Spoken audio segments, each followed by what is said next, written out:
એકદમ શુદ્ધ બનાવ્યો છે અને એકદમ ક્વોલિટી છે. આની ચટણી જે છે ને, વાહ! આપણે ગુજરાતીને શું જોઈએ ટેસ્ટમાં, ચટણી અને આમ પપૈયાની છીણનો મસાલો, બહુ મજા આવી ગઈ. રિયલી ગાઈસ, આ ફાફડા જલેબીની ડીશને જોઈને જેઠાભાઈના જે એક્સપ્રેશન આવે છે ને, બલબલાના મોઢામાં પાણી લાવી દે છે. તો ગાઈસ, આ દશેરાએ પણ આખા અમદાવાદના સૌથી ફેમસ શુદ્ધ સિંગતેલમાં બનાવેલા ફાફડા અને અમૂલના શુદ્ધ ઘીમાં બનાવેલી જલેબી ખાવાનું એકમાત્ર સ્થળ એટલે કે જૂનાગઢના પ્રખ્યાત બજરંગ ભજીયા એન્ડ ગાંઠિયા હાઉસ, ચાંદખેડા, અમદાવાદ.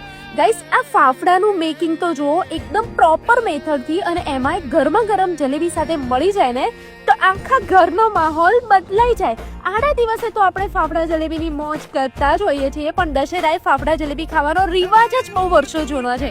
અને હા, સાથે સાથે આ બધી જ આઇટમ્સ તો મળશે જ. પછી રાહ શેની જોવો છો? આજે જ રીલને શેર કરી દો અને વિઝિટ કરો Bajrang Bhajiya and Gathiya house, Krupa complex, Chandkheda ગામ, AMTS BRTS બસ સ્ટેન્ડની પાસે, ચાંદખેડા, અમદાવાદ.